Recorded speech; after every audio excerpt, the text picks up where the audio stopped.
UP के police training स्कूलों में अब भगवत गीता का पाठ भी पढ़ाया जाएगा। यहां रामचरितमानस के बाद अब ट्रेनी पुलिस कर्मियों को गीता के श्लोकों और उनके जीवन से जुड़ी हुई शिक्षाओं का पाठ पढ़ाया जाएगा। इसके लिए एडीजी ने सभी पुलिस ट्रेनिंग स्कूलों को निर्देश जारी किए हैं कि जल्द ही गीता पाठ सत्र शुरू किए जाएं।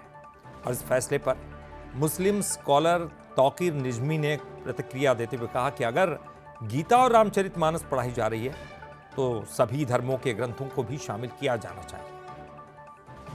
पहले ये पढ़ाया जाता था कि अकबर महान है, बाबर महान है, टीपू सुल्तान महान है, और अब ये सब चीज़ें गीता का ज्ञान या रामायण या हमारे धर्म ग्रंथ हैं, इन धर्म ग्रंथों को अगर पुलिसकर्मियों को पढ़ाया जाएगा तो मुझे लगता है कि मर्यादा और संस्कार और संस्कृति सभी जो है संजोकर रखने का जो सरकारें प्रयास करना चाह रही हैं वो प्रयास होगा। सावरकर या गोडसे की विचारधारा को जो पूरे देश में थोपने की कोशिश की जा रही है, देश गांधी की विचारधारा, अंबेडकर की विचारधारा से देश चलेगा। और अगर आपको गीता महाभारत और सब पढ़ानी है पुलिस एकेडमी में, तो मैं ये कहना चाहता हूँ कि फिर गुरबाणी, कुरान और दूसरे धर्म के धर्म ग्रंथों को भी आपको पढ़ाना पड़ेगा। जो आज साहिब मसनद हैं वो कल नहीं होंगे, जो आज साहिब मसनद हैं वो कल नहीं होंगे। किराएदार हैं, जाति मकान थोड़ी है।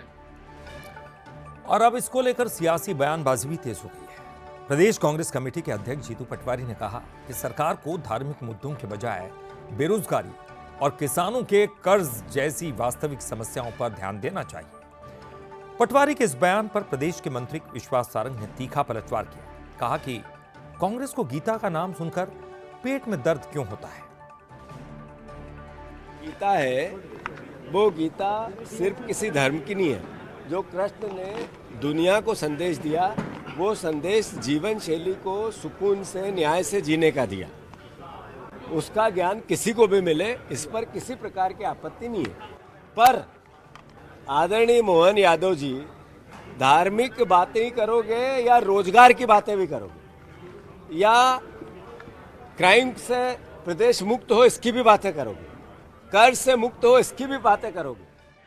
किसी भी व्यवस्था को सुचारू करने का यदि कोई भी प्रयास होगा तो कांग्रेस को उसमें पेट में दर्द होगा।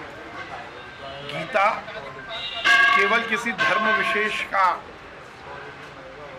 धार्मिक ग्रंथ नहीं है, बल्कि गीता जिंदगी जीने का क्या सार है ये बताता है। मध्य प्रदेश पुलिस के माध्यम से मध्य प्रदेश की कानून व्यवस्था को सुचारू रखेंगे और प्रदेश की सेवा करेंगे। उनको यदि गीता का पाठ पढ़ाया जाएगा तो इसका सकारात्मक परिणाम देखने को मिलेगा।